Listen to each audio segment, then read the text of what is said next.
नमस्कार, हार्टक भारत देख रहे हैं आप। मैं हूं दिवाकर विक्रम सिंह।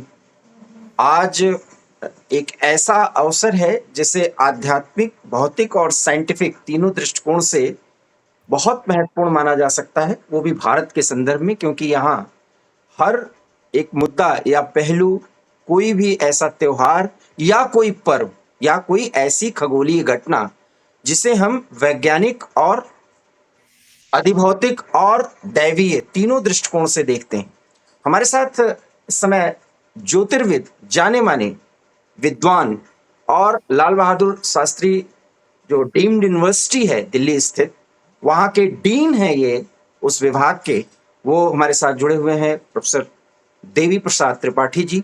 और चंद्रग्रहण से जुड़े वो सारे मुद्दे और उन सारे पहलुओं पर आज हम इनसे बात करेंगे जो वैज्ञानिक होंगे, तर्क संगत होंगे और आपके आध्यात्मिक और इससे जुड़े और समस्याओं से आपको जोड़ेंगे और उस पर ये बताएंगे। आपका बहुत बहुत स्वागत है हार्ट ऑफ भारत पर। गुरु जी, पहला सवाल तो यही है कि इस चंद्र ग्रहण को जो आज के दिन लग रहा है वो इस साल का अंतिम चंद्र ग्रहण है, लेकिन विशेष इसलिए है कि 122 साल बाद पितृपक्ष के दिन इस चंद्र ग्रहण के लगने का कुछ महत्व बताया जा रहा है, बहुत कुछ बातें बताई जा रही हैं। सबसे पहले इस चंद्र ग्रहण पर एक प्राथमिक प्रतिक्रिया नटशेल में आपकी क्या है? देखिए, जो ग्रहण होते हैं, ये मूल रूप में एक स्वाभाविक प्रक्रियाएँ होती हैं और दूसरी एक बात होती है कि कब कौन ग्रहण किस समय लग रहा है और किस राशि में लग रहा है, कहाँ पर उसका क्या परिणाम होगा। जी ये भारतीय शास्त्र के विशेष करके ग्रंथों में इसका वर्णन आता है। जी जी कुछ जगहों पर ये निश्चित है कि जो ग्रहण की जो प्राकृतिक आपदाओं के से संबंधित या प्राकृतिक घटनाओं से संबंधित जी जी या जो ज्योतिष के संहिता ग्रंथों में वर्णन मिलता है जी कि ग्रहण जब लगता है तो उस समय क्या-क्या चीजें होती हैं। इस समय का 2 ग्रहण ये हैं कि अभी जो पूर्णमासी को ग्रहण है जी और इसके बाद आने वाली जो अमावस्या है उस दिन भी ग्रहण है।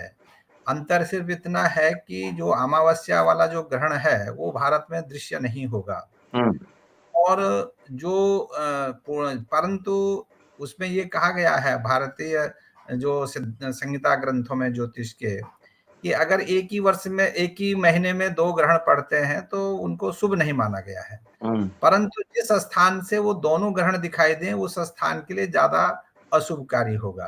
तो भारत से वो दोनों ग्रहण दिखाई नहीं देंगे, एक ग्रहण दिखाई देगा जो चंद्र ग्रहण है और जो 7 सितंबर को रात को प्रारंभ होगा और भारतीय समयानुसार रात को 9:56 से प्रारंभ होगा और रात को 1:26 तक रहेगा। जी तो ये जो ग्रहण है, ये चंद्र ग्रहण होगा और सामान्य पक्ष चंद्र ग्रहण का ये है कि भई चंद्र ग्रहण का जो पौराणिक महत्व है या जो उसका धर्मशास्त्रीय पक्ष है या जो उसका वैज्ञानिक पक्ष है। तो वैज्ञानिक पक्ष का तो उसका इतना संबंध है कि भई पृथ्वी की छाया चंद्रमा पर पड़ रही है हम्म और चंद्रमा पे इस पूर्णमासी को पृथ्वी की छाया चंद्रमा पर पड़ रही है। प्रायः पूर्णमासी में लोगों का एक और कहना होता है कि हर पूर्णमासी को सूर्य और चंद्रमा की जो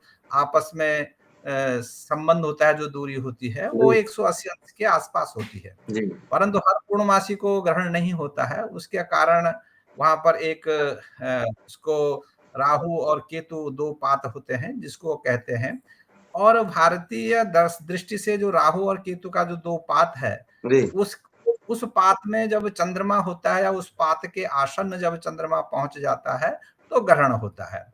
इसी पाथ को आधुनिक जो विज्ञान में असेंडिंग नूड ऑफ मून और डिसेंडिंग नूड ऑफ मून कहते हैं और इस एक पाथ को राहु और एक पाथ को केतु भारतीय ज्योतिष पहले से कहा है। इस दृष्टि से अगर विचार करें तो बिना राहु केतु के ग्रहण संभव नहीं है। हम्म इसलिए राहु केतु के द्वारा ही ग्रहण लगता है और राहु केतु ही मूल उसके ग्रहण के कारण है। इसको पुराणों में लोगों ने कहा कि भई राहु केतु है इसलिए ग्रहण लग रहा है और गणितीय पक्ष में उसमें आधुनिक विज्ञान हो, प्राचीन विज्ञान हो, भारतीय ज्योतिष हो, दोनों के पक्षों में वही है कि बिना राहु केतु के ग्रहण नहीं होता है। हम्म, नाम दोनों का अलग-अलग है। उन्होंने राहु केतु कहा, इन्होंने डिसेंडिंग नूड ऑफ मून और असेंडिंग नूड ऑफ मून कहा।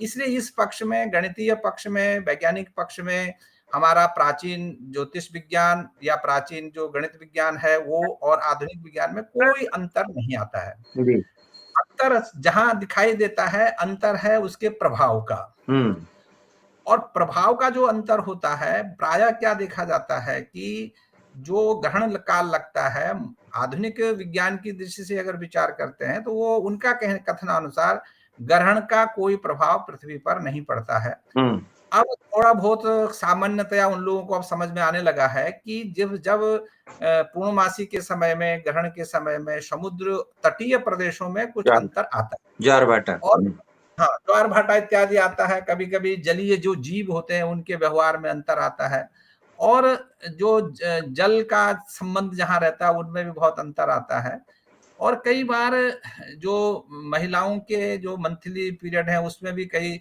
दिक्कतें आती हैं और कई बार उनके उसमें भी वो अप एंड डाउन देखा जाता है।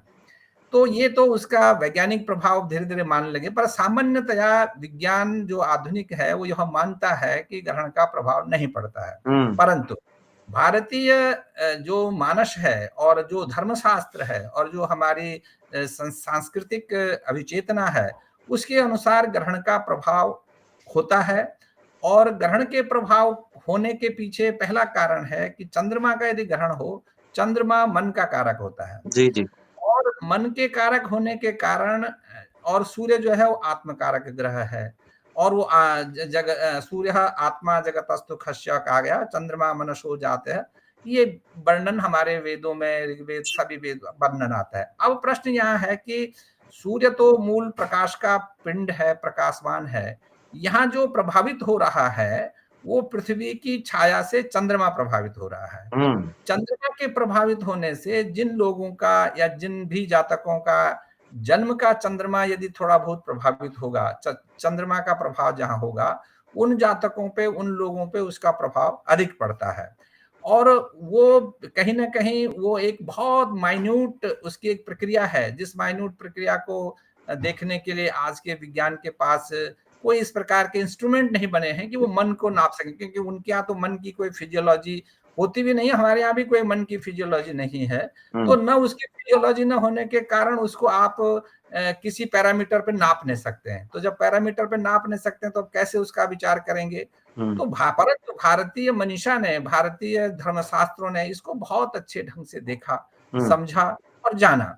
जी, उसको जानने के पीछे ये है कि भई जब चंद्र ग्रहण हो तो चंद्र ग्रहण के समय में लोग सोचते हैं कि शायद चंद्र ग्रहण बहुत अशुभ है, गंदा, खराब है, इसके समय ऐसा नहीं है। भारतीय दृष्टि को यदि विचार करते हैं, जिन लोगों को दान करना है, पुण्य करना है या जिनको जप करना है, उसकी दृष्टि से ग्रहण का काल बहुत शुभ माना जाता है।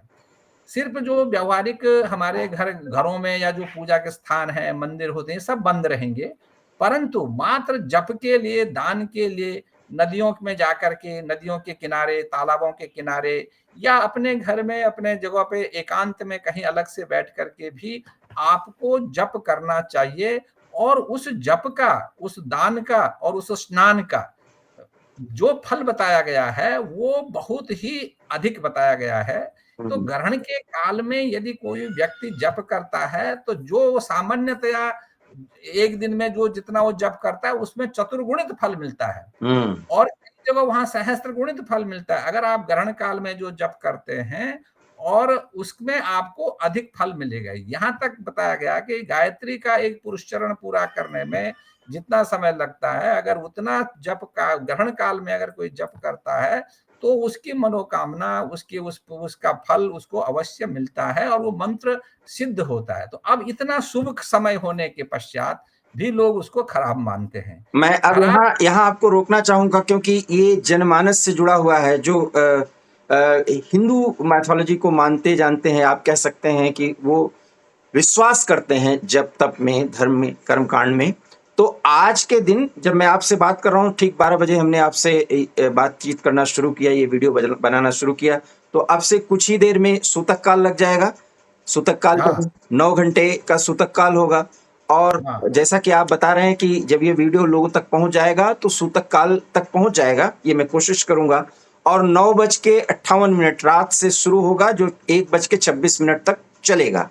तो नौ हाँ, बज के अट्ठावन आपने 56 बताया है, हाँ। 9:56 से लेकर के 1:26 रात, अर्थात वो 8 सितंबर हो मेरे जाएगा। अब इतने मेरे समय पंचांग में, में हाँ, इतने 9 समय बज के में जो 55 जप किया जाएगा उसका हाँ, फल बहुत अच्छा होगा। मतलब आप जी, मूर्तियों को या अपने मंदिर को या सार्वजनिक मंदिर में न जाएं, लेकिन आप अपने घर में एक स्थान पर बैठ करके जप करें। इसका विशेष महत्व है। आप यही कहना चाह रहे हैं गुरु जी?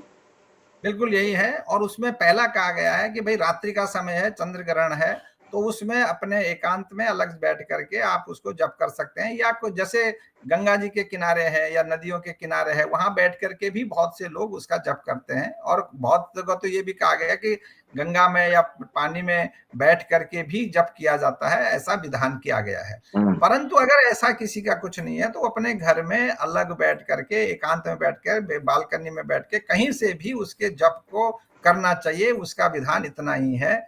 हाँ, जहाँ सुगम है नदी में जाना, जहाँ सुगम है तालाब के किनारे जाना, जहाँ सुगम है समुद्र के किनारे जाना, तो वहाँ जाकर के उसको कर सकते हैं। परंतु ऐसा कहीं भी ऐसा नहीं है कि यही करना चाहिए, वो करना अधिक अच्छा बताया गया है। और ये चंद्र ग्रहण ऐसे क्योंकि रात्रि में ग्रहण होगा और स्नान सुबह करना है जब ग्रहण, इसलिए बात बहुत बार ये है कि भाई जैसे जो लोग नदी में बैठे हैं या जो पानी है तालाब में है, तो जैसे ही ग्रहण समाप्त होगा वो वहां से रात्रि में स्नान करके लौटेंगे। वैसे रात्रि में स्नान निषिद्ध कहा गया है, परंतु ग्रहण काल में निषिद्ध नहीं है, ग्रहण काल में वो किया जा सकता है। परंतु अगर कोई ऐसा रात्रि में स्नान नहीं कर सकते हैं, ऐसी कोई समस्या है, तो वो सुबह जरूर स्नान कर लें। सुबह स्नान करके ही पवित्र हो पाएगा। अब ये कि नई दृष्टि आजकल विज्ञान कहता है कि भाई उसमें पवित्रता क्या आई, उसकी छाया पड़ी, ये पड़ा। एक बड़ा विशेष है कि भाई चंद्रमा की छाया, चंद्रमा पर पृथ्वी की छाया पड़ी तो अपवित्र क्या हुआ। हम्म, एक बात लोगों का यहाँ क्या होता है कि जो हमको चंद्रमा से, अगर मूल में देखा जाए तो चंद्रमा पर प्रकाश पड़ता है सूर्य का। चंद्रमा जो प्रकाशित होता है सूर्य के प्रकाश से जलता है। परंतु अग्निशोमात्मकम जगत, हमारा ये जो संसार है या पूरा जो जगत है ये अग्नि और सोम से बना हुआ है। अर्थात सोम का मतलब है कि जो सूर्य चंद्रमा की तरफ से, जो चंद्रमा की जो रश्मियां परावर्तित होकर के पृथ्वी को मिलती है, जी, उसको हम अमृत रश्मियां कहते हैं। और उस अमृत, इसलिए चंद्रमा मिल वो चंद्रमा की जो रश्मियां हैं वो सूर्य की रश्मियां हैं, परंतु परावर्तित होकर आ रही है। तो परावर्तित होकर के आने में जो चंद्रमा का जो प्रकाश है उसको सोमात्मकम जगह, उसको अमृत कहा गया है।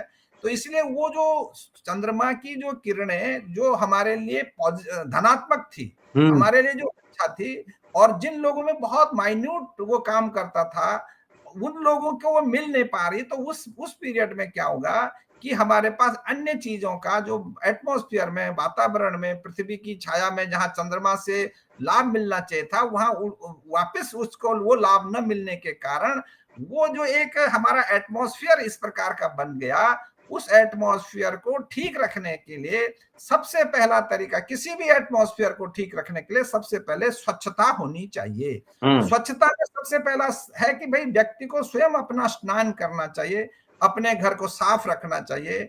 तो अपने घर की सफाई, स्नान करना, खाने पीने की जो चीजें आपने अंदर फ्रीज में रखी हैं, खराब रखी हैं, पहले से बासी रखी हैं, उनको हटा देना, उनको नहीं रखना।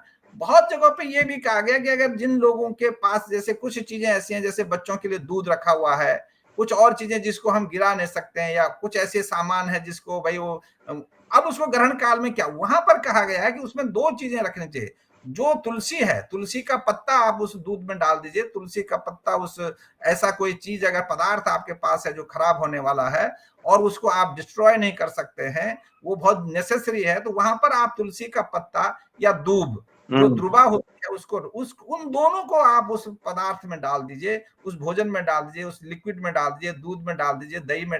तो उससे क्या होगा कि उसमें जो चीजें आने वाली हैं, हम्म, वो तुलसी के जो बैक्टीरियाज हैं या तुलसी में जो चीज पॉजिटिव है वो चीजें उसमें नहीं जाएंगी और आपको उसका एक संरक्षण होगा। जी, प्राय क्या है कि आधुनिक विज्ञान अभी इन चीजों को वो बहुत हंसी में लेता है, इसको एक सामान्य दृष्टि देखता है, इसको भारतीय मानस जो है वो मानस ही उसको, परंतु वही जान सकता है। हाँ, विज्ञान की भी एक समस्या है, उसके पास ऐसा कोई इंस्ट्रूमेंट नहीं है कि वो इसको हम्म, ऑब्जर्व कैसे करे और उसको कैसे देखे। हम्म, इतना माइन्यूट इंस्ट्रूमेंट उसके पास है नहीं जो हमारे मन को छू रहा हो, हम्म, हमारे मन को विचार कर। तो ये मानसिक मन का जो एक देवता है, वो चंद्रमा है, यदि वो पीड़ित होता है, यदि उसमें समस्या होती है, उसकी छाया, उसकी जो प्रकाश हमको पूर्णिमा के दिन जो मिलना चाहिए था वो नहीं मिलता है, तो जितने हिस्से में वो ऐसा चीज आती है वहां पर वो हमको फल अच्छा नहीं देगा। हम्म, अब जैसे सामान्यतया लोग कहते हैं कि भाई छाया है, छाया का क्या प्रभाव होगा? बिल्कुल छाया का प्रभाव नहीं होगा। अब आप थोड़ी देर कल्पना करो कि हम ऐसी जगह पे रह रहे हैं जहां पर हमेशा पेड़ों की छाया रहती है। जी जी, धूप धूप वहां कभी भी जमीन पर नहीं आती है। हम्म, तो जिस जमीन पर धूप कभी नहीं आती है, जहां पेड़ों की छाया से घर एकदम बिल्कुल छाया हुआ है, जी, उस घर में भी बरकत नहीं होती है, अच्छा नहीं होता है। क्यों? क्योंकि सूर्य की जो रोशनी है, सूर्य की जो छाया है, वो हमको बहुत महत्वपूर्ण है। और सूर्य से गई हुई चंद्रमा पे जो सूर्य का प्रकाश है, जब वो वापस होके आ रहा है, तो वह हमारे यहाँ अमृत कहा गया है। इसलिए इस पूरी सृष्टि में अग्नि सोमात्मकम जगत, ये जो पूरा जगत है ये अग्नि और सोम से ही बना हुआ है। तो इसलिए चंद्रमा के प्रभावित होने से हमको दिक्कत होगी। और वो बहुत ही इस क्या चीज करनी चाहिए, जो हमारी परंपरा ने बताया, जो हमारे प्राचीन धर्म ग्रंथों ने बताया, वो करना चाहिए। और वहां जब करना चाहिए मीन्स अपने मनोबल को बढ़ाना, अपने मानसिक पक्ष को बढ़ाना। तो वो मानसिक पक्ष जब आप मन को पॉजिटिव कर रखे रहेंगे और वहां पर एक प्रार्थना किसी देवता की करेंगे, तो दोनों एक धनात्मक है। आप धनात्मक विचारों से आगे बढ़ेंगे और धनात्मक प्रक्रिया से आगे बढ़ेंगे, तो आपकी ये कोई भी समस्याएं खराब नहीं होंगी और आप बिल्कुल ठीक रहेंगे। जब हमारे अंदर नेगेटिविटी उसमें पीरियड में आ जाएगी, आपको ये नहीं करना है, आपको ये नहीं करना है, आप ऐसा मत करिए, आप ऐसा मत करिए, और फिर दूसरे में आपको कोई पॉजिटिव, कोई जप नहीं कर रहे हैं, कोई मंत्र नहीं कर रहे हैं, कोई वो नहीं कर रहे हैं, तो आप में प्रभाव ज्यादा नेगेटिव जाएगा हम्म। बजाय एक पॉजिटिव के। तो यहाँ दोनों अर्थ हैं, साइंटिफिक भी उसका संबंध आता है और इसका संबंध मन से है। इसलिए मन को ठीक रखना, मानसिक स्तर को ठीक रखना, मानसिक लेवल को ठीक रखने के लिए ये सारी विधान और सारी व्यवस्थाएं बताई गई है। इसलिए जाप और मेडिटेशन का महत्व है। तो जो अभी प्रोफेसर त्रिपाठी सर ने बताने की कोशिश की, उसे समझने की कोशिश करिए। हम दर्शकों से यही अनुरोध करते हैं कि इस पीरियड में भी कर्म का एक सिद्धांत है और वो है मनसा। मन से आप कर्म करिए, मतलब जप करिए, पॉजिटिव विचार रखिए, मेडिटेशन करिए, अपने आराध्य की आराधना करिए, गुरु मंत्र का जाप करिए। ये आपके लिए फायदा होगा, ये बताना चाह रहे हैं। मैं आपको बता दूं कि ये डीन हैं लाल बहादुर शास्त्री विद्यापीठ, जो मानित विश्वविद्यालय है, और ज्योतिष विभाग के कई विशेषज्ञों को ये तैयार करते हैं और ये देश में वो सेवाएं दे रहे हैं। वो आपके साथ बैठे हुए हैं। गुरुजी, एक बड़ा सवाल अब उठ रहा है, क्योंकि ज्योतिष अक्सर कई ज्योतिषी सोशल मीडिया पे आकर के बोलते हैं कि 6 महीने तक असर रहेगा, 3 महीने तक असर रहेगा और इन इन राशियों पर प्रभाव पड़ेगा। आप तो ज्योतिष विभाग के मतलब कर्ता धर्ता हैं, आपका रिसर्च क्या कह रहा है? देखिए, इसमें ये जो ग्रहण का जो प्रभाव है, उसका प्रभाव कहा गया है 1 महीना रहेगा, 3 महीना, साल भर, ऐसा कोई विचार उसका वर्णन नहीं आता हम्म, है। 1 महीना रहेगा। और दूसरा उसमें ये कहा गया है कि अभी जैसे हम कह रहे हैं कि एक ग्रहण का प्रभाव कितने दिन रहेगा, जब दूसरी अब अभी 1 महीने का इस पूर्णिमा से अगली पूर्णिमा तक उसका प्रभाव रहेगा। हम्म, बहुत ज्यादा अधिकतम प्रभाव उसका 15 दिन रहता है, जो एक पक्ष में रहता है, वो प्रभाव सबसे ज्यादा उसका 15 दिन का प्रभाव रहता है। महीना, 3 महीना, 6 महीना, ऐसा कोई प्रभाव उसका बहुत ज्यादा लंबा जाता नहीं है। जी, क्योंकि वो प्रभाव क्या है, वो हमारा एक एटमॉस्फेरिक चेंज है। एटमॉस्फेयर में एक चेंज आया, वो चेंज कुछ लोगों पे प्रभाव अधिक होगा। किन लोगों पे प्रभाव अधिक होता है? जिन लोगों को मानसिक लेवल पहले से थोड़ा डिस्टर्ब है, या हम्म, जो मानसिक रूप से पहले थोड़ा सा कमजोर हैं, या जिनके सामने ये सब चीजें थोड़ा सा परेशान रहते हैं। इसलिए आज जो साइकोलॉजी की दृष्टि से भी आप देखिए, और बहुत से मनोवैज्ञानिक केंद्रों पे आप चले जाइए, वहां पर पूर्णमासी में और अमावस्या में रोगियों की संख्या बढ़ी रहती है और वहां पे ज्यादा आने लगे हैं डाटा। अब वो धीरे धीरे वहां भी समझ में आ रही है इसमें क्या एक संबंध बन रहा है। हम्म, ये संबंध है। और उसको ठीक रखने के लिए ये अब दूसरा पक्ष आता है कि यहाँ पर ऐसा नहीं है कि भाई ये हिंदू लोग ऐसा मानते हैं तो ऐसा होगा। दूसरी बात है कि हम जब भारतीय संस्कृति जब कोई भी मैं ये मानता हूं कि जो आदि वैदिक काल है या जी। वैदिक काल है, क्योंकि वैदिक काल में भी ग्रहण की प्रक्रिया थी। उस समय तो कोई संप्रदाय नहीं बने थे हुँ, और कोई संप्रदाय भी ऐसे नहीं थे। तो ये ऐसा नहीं है कि ये इन्हीं के लिए, ये तो एक साइंटिफिक लॉजिक है और साइंटिफिक लॉजिक की दृष्टि से इसका प्रभाव सभी पर पड़ेगा, किसी पे कम पड़ेगा, किसी पे ज्यादा पड़ेगा और किसी, क्योंकि वो तो उसकी शारीरिक और उसकी मानसिक क्षमता पर प्रभाव होगा कि वो कितना उस पर देखता है। कुछ चीजें ऐसी हैं कि जो अब अगर किसी को दुर्घटना होगी, अगर वो कहीं जा रहा है तो मानसिक लेवल अगर बहुत ठीक नहीं है, दिक्कतें हैं, तो दुर्घटनाओं के भी कई बार कारण जो है हमारा मानसिक लेवल होता है। तो इन सारी चीजों को ठीक रखने के लिए हमको पहले व्यवस्थित होना है और व्यवस्थित होने की दृष्टि से इन सारी चीजों को बताया गया है। हुँ, और पानी में संबंध, पानी में खड़ा होकर के जब करना, पानी में रहना या पानी तुरंत ग्रहण के काल के बाद तुरंत स्नान कर देना, इसके पीछे एक ही कारण है कि मेरा जो एटमॉस्फेयर है वो साफ रहे।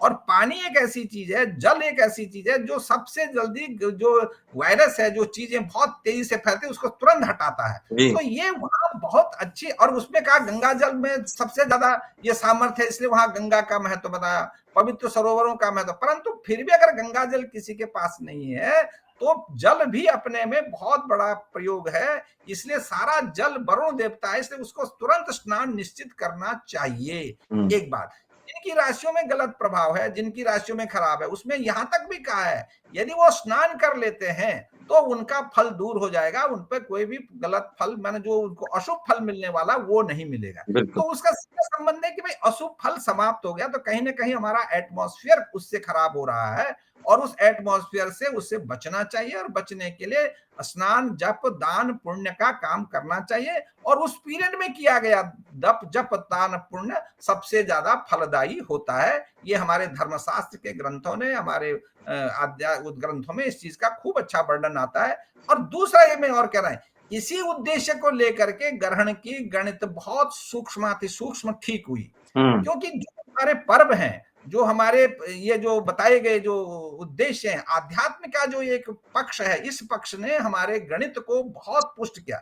हमारे आचार्यों ने जो गणित की प्रक्रिया, ग्रहण को आने, ग्रहण कब लगेगा, कहाँ लगेगा, किस जगह लगेगा, कहाँ नहीं लगेगा, कितने समय शुरू होगा, इसके पीछे उनका मतलब ग्रहण नहीं था। वो ग्रहण की गणित इसलिए ठीक कर रहे थे कि उनका धर्मशास्त्रीय पक्ष सही ढंग से निश्चित हो सके, हुँ, धर्मशास्त्रीय पक्ष में कोई विचलन ना आए, उसके डर से वहां ग्रहण की गणित अच्छी हुई। तो गणित का विकास भी करने में और आकाशीय खगोलीय पिंडों का ठीक ठीक नियमन करना, उनका प्रयोग करना, उनको देखना और उनके गति के विषय में सही विचार करने में भारतीय धर्मशास्त्र ने और इस प्रकार की जो हमारी रिचुअल्स हैं या जो ये बचाव पक्ष है उसने बहुत बड़ा काम किया है। मतलब और कुल इस नेगेटिविटी को पॉजिटिविटी में बदलने के लिए नहाने का महत्व, मतलब स्नान करने का महत्व है, दान करने का महत्व है, जप करने का महत्व है। एक बहुत बड़ी बात है, जो भ्रांति भी हो सकती है, हो सकता है सच भी हो। हालांकि ज्योतिष में मैं भी रुचि रखता हूँ गुरुजी। सवाल यह है कि कुछ राशियों को अक्सर कुछ ज्योतिषी बताते हैं इन राशियों पर बहुत दुष्प्रभाव पड़ेगा, इनका बहुत अच्छा होगा। ये कैसे निर्धारित होता है? नहीं, वो राशियों के किस राशि से किसका कहाँ कौन सी दूरी है, अगर वो जहां ग्रहण लग रहा है वहां से 6-8 में बैठ रहा है हुँ, या वो शुभ स्थानों में बैठ रहा है, उससे संबंध बैठेगा, उसका संबंध, उसका भी एक बहुत क्लियर संबंध है, इसलिए ऐसा उसमें कोई बहुत ज्यादा वो नहीं है। तो और राशि का सिद्धांत फिक्स है तो उसके सिद्धांत के अनुसार ही वह निश्चय होता है कि भाई इस राशि में ग्रहण होगा तो ये फल होगा, इस राशि में ग्रहण होगा तो ये फल होगा। और वो हमारे ग्रंथों में उसका खूब अच्छा वर्णन मिला है। और वो राशि की कितनी दूरी किसकी, अगर 8वीं दूरी है, 6ठी दूरी है, 12वीं है, तो उसके फलों की ज्यादा खराबियां होंगी और जो कम है तो उसके कम खराबियां होंगी। तो वहां पर यही मूल मूल पक्ष ये बताया गया है कि उसका जो जहां जिस ग्रहण जिस समय जिस राशि में है उस राशि से दूसरी राशि की क्या दूरी है, क्या उसका स्वभाव है, तो उसका एक संबंध पूरे, कारण क्या है कि पूरे सौर परिवार पर या पूरे उस पे जहां चंद्रमा के फल दूषित हो रहा है तो पृथ्वी पे रहने वाले सारे लोग उससे ग्रसित होंगे। तो संबंध किसकी राशि में ग्रहण है तो किस राशि पे क्या प्रभाव होगा, वहां जैसे भी यही है, जैसे इस उसमें भी बार का एक, ये ग्रहण है वो कुंभ राशि पर है या सिंह हाँ इस राशि समय पर? का ग्रहण जो है कुंभ राशि पर है। जी, कुंभ राशि पर है। तो कुंभ और सिंह के संदर्भ में क्या कहा जा सकता है? कि इन पर ज्यादा दुष्प्रभाव या जो भी प्रभाव पड़ेगा? नहीं, जो जिस राशि पे ग्रहण होता है उस राशि वाले पे प्रभाव अधिक रहता है। जी। और उस पे प्रभाव अधिक रहने के अभिप्राय उसका सीधा सीधा संबंध ये है कि जिसकी राशि पे ग्रहण ज्यादा है उसको दान करना चाहिए, उसको जप करना चाहिए। और दूसरी बात उसने कहा कि अगर ऐसी चीजें नहीं है तो आप ग्रहण के आप ओपन एरिया में मत जाइए और अपने घर में रहे तो ग्रहण को मत देखिए। देखने से भी ग्रहण का दोष ज्यादा लगता है क्योंकि आपके साथ सीधे सीधे संबंध बन रहा है उसके। तो अगर आप घर के अंदर हैं, ग्रहण में नहीं है, तो उसकी चीजों का प्रभाव कम होगा। अगर आप सीधा बाहर हैं तो उससे अधिक होगा, परंतु प्रभाव उसका रहेगा। तो जिस राशि पे ग्रहण होता है उसमें प्रभाव उसका अधिक बढ़ जाता है। और फिर उसके बाद उसके दूरी के बाद की कौन राशि से, जैसे कुंभ, मीन, मेष, वृक, मिथुन, कर्क, सिंह। अब जैसे सिंह है, कन्या है, तो ऐसे करके वो कितने राशि, उस राशि से कौन से स्थान का ग्रहण है, तो उस राशि से कितना दूर है उससे सिद्ध होता है कि कौन सा ग्रहण कितने दूरी पर जा रहा है, उसका क्या फल होगा। गुरुजी, एक बहुत महत्वपूर्ण सवाल है जो मंडेन एस्ट्रोलॉजी से जुड़ा हुआ है। क्या राष्ट्रों राज्यों पर भी इसका असर, जो प्रभाव या दुष्प्रभाव देखा जा सकता है? क्योंकि इस संदर्भ में भी बड़ी भ्रांतियां हैं, बड़े स्पेशलिस्ट आकर के अपनी अपनी बातें रख रहे हैं। देखिए, जी। उसमें स्थानों पे, राज्यों पे ग्रहण का तो जो प्रभाव है वो राष्ट्र पे भी पड़ता है। इस समय दो प्रभाव इसलिए ज्यादा दृष्टिगत है कि ये जो प्रभाव हैं, एक महीने में दो ग्रहण पड़ रहे हैं। तो एक महीने में नहीं, एक ही पक्ष में, एक पक्ष में। हाँ, 21 या 22 सितंबर को सूर्य ग्रहण है, हालांकि वो भारत में नहीं दिखेगा। वो दिखेगा नहीं, तो भारत में उसका प्रभाव भी कम होगा। जहां वो दिखेगा उसका प्रभाव अधिक रहेगा। तो अगर जहां जिन देशों में ये दोनों ग्रहण जिन देशों से दिखेंगे और दोनों ग्रहणों का प्रभाव जिन देशों में होगा, वहां पर स्थितियां ज्यादा उसके एटमॉस्फेयर में, उसके शासन तंत्र में, उनमें ये ज्यादा रहेंगी। और बाकी जहां नहीं दिखेगा वहां उनकी कम रहेंगी। एक पक्ष है। तो दूसरा ये उसके लिए सबसे ज्यादा कहा गया है। इसलिए जो जिसको कहते हैं जो संहिता ज्योतिष की दृष्टि से भी ग्रहणों का प्रभाव पूरे एटमॉस्फेयर में जहां पड़ता है, तो जहां व्यक्तिगत प्रभाव की अभी तक हमने बात की, ये पूरे सामाजिक प्रभाव की या पूरे एक समष्टिगत प्रभाव कहते हैं इसको, समष्टिगत भाव पर भी उसका फल पड़ता है कि किस राष्ट्रों में दिक्कतें रहेंगी, उलझने रहेंगी, ये प्रभाव उसके रहते हैं। और उसका जो काल है वो 15 दिन, एक महीने के भीतर की गणनाओं में रहते हैं। और जो राष्ट्र नायक जिन जिन राशियों के होते हैं उन राशियों में होंगे, तो उनके ऊपर, उनके मानसिक स्थिति, उन चीजों पे भी ये प्रभाव रहता है। परंतु वो चीज यदि वो इस प्रकार का बचाव कर लेते हैं तो वो प्रभाव भी वहां से हट जाता है। ऐसा नहीं है, क्योंकि हमारे यहाँ एक ही बात कही ना कि आप उस भाई से अगर आप पहले डर गए तो आप में दिक्कतें आएंगी। यदि आप उसको उससे कर्म करते हुए, कर्म क्या क्या आपने उसका जो आपने ये जो बताया, ये भी एक कर्म है कि भाई इनको बचाना है, उसको बचा करके यदि आप चल रहे हैं तो आप उस प्रभाव से प्रभावित नहीं होंगे। और जो एटमॉस्फेयर पर या फिर हमारे राष्ट्रों पे जो प्रभाव पड़ता है वो निश्चित है कि एक महीने में दो ग्रहण पड़ते, एक 15 दिन में अगर हमारे पास दो ग्रहण आ रहे हैं तो इसका मतलब है कि वो महीना या वो समय बहुत देश के लिए, दुनिया के लिए थोड़ा बहुत ज्यादा टिपिकल हो जाता है, बहुत ज्यादा वो हो जाता है। और उसको बहुत समझ करके सुलझाने की आवश्यकता है। आनन फानन में दिक्कतें हो सकती हैं। और जहां पर दूसरी बात कि ये वर्ष हमारा दोनों, इस वर्ष का जो राजा है वो भी हमारा सूर्य है और मंत्री भी सूर्य है। तो उसमें कभी कभी सूर्य होने, दोनों एक ही चीज होने में जो अधिकांश निर्णय होते हैं वो लगभग एक जगह पर आ जाते हैं। तो वो कभी कभी एक व्यक्ति का निर्णय कभी कभी बड़ा हानिकारक होता है। अगर निर्णय को हम समितियों में लेते हैं, बहुत से लोगों के साथ मिलकर लेंगे, तो निर्णय अच्छे होते हैं। तो ऐसे भी बहुत से हमारे जो लोग हैं या जो भी इस प्रकार के, जहां जहां इस प्रकार की समस्याएं पूरी दुनिया में जहां पर है, तो मिल बैठ करके अगर वो इन समस्याओं को सुलझाएंगे तो वो सब ठीक हो सकते हैं। परंतु अगर कोई भी ये सोचेगा कि अकेला मैं ही इसको ठीक कर लूंगा, तो वो एक समस्या का कारण बन सकता है। मुझे लगता है आप संकेत कर रहे हैं कि डोनाल्ड ट्रंप को सब कुछ अकेले ठीक करने की कोशिश नहीं करनी चाहिए। नहीं, ये मेरा यहाँ डोनाल्ड ट्रंप से संबंध नहीं है। मैं समझ गया, मैंने उसको जोड़ा। हाँ, मेरा ऐसा नहीं, यहाँ मेरा ये कहना कोई भी राष्ट्र हो, जी, जी। जो राष्ट्र कोई भी राष्ट्र है, उस राष्ट्र के जो लोग हैं, जो शीर्षस्थ लोग हैं, जहां पर उन्होंने अपने निर्णय करने हैं, तो निर्णय को अगर वो इंडिविजुअल अगर निर्णय लेते हैं, और ये समस्याएं ज्यादा रहती हैं ऐसी कंडीशन में कि जहां पर एक ही मंत्री भी वही है और राजा भी वही है, सूर्य है, तो वहां क्या होता है कि मंत्री भी और राजा भी दोनों एक ही जगह आ गए, मतलब निर्णय एक जगह जा रहा है। वो एक ही व्यक्ति दो जगह बन गया ना, तो एक ही व्यक्ति दो बन करके मतलब वो पूरे मंत्रिमंडल की अपने लोगों की भी सारी चीजें अपने पास ले ले, दूसरे की भी अपने पास ले ले, तो वो उसकी समस्याएं बनती हैं। इसलिए यहाँ राष्ट्र में ये कह रहे कि सबको, और ये प्राचीन हमारा जो विधान है, हमारे जो विशेष करके जो हमारा विधान है कि हर निर्णय को आप अपने उन लोगों से परामर्श करके लीजिए जो बहुत ही आपके साथ हैं, तो आप सही जगह जाएंगे। और ये ऐसी स्थिति में, जैसे अभी ग्रह स्थिति है, ऐसी स्थिति में कम होता है, तो कम होने के कारण फिर द्वंद्व बढ़ता है, और द्वंद्व बढ़ने के बाद फिर वो कष्ट होता है। तो इस प्रकार की चीजें आती, और जहां लोग सूझबूझ के चलेंगे वो बिल्कुल बिल्कुल ठीक निकल जाएंगे। तो ये भी एक अच्छी बातें बताई हैं। इसलिए शास्त्र भी यही कहता है कि ऐसी परिस्थिति में, ऐसी स्थिति में व्यक्ति को बहुत संभल के चलना चाहिए। तो क्या क्या संभलने, ये सब चीजें, यही शास्त्र का पक्ष है और यही शास्त्र का उपयोग भी है। अन्यथा इसको हम अगर पहले जान जाए तो हम थोड़ा सतर्क रहेंगे। अगर हमको पहले नहीं है तो रैंडम में हम कुछ भी कर लेंगे, तो पता लगे यार हमको पहले पता हो जाता तो ये हो जाता। इन सब चीजों का विचार इस ढंग से करना चाहिए, ये उसका कहना है। और ये जो अभी दृष्टियां हैं, इस वर्ष की सबसे बड़ी दृष्टि एक यही है, एक पक्ष में दो ग्रहणों का आना थोड़ा सा उलझन है, परंतु भारत के लिए इसलिए ज्यादा उलझन नहीं है क्योंकि हमारे उलझन तो रहे, सामान्य रहेगी, परंतु अधिक उलझन इसलिए नहीं है कि वो यहां से एक ही ग्रहण दिखने वाला है, दूसरा दिखने वाला नहीं है, तो इसलिए दूसरे का प्रभाव हमारे यहाँ कुछ नहीं है।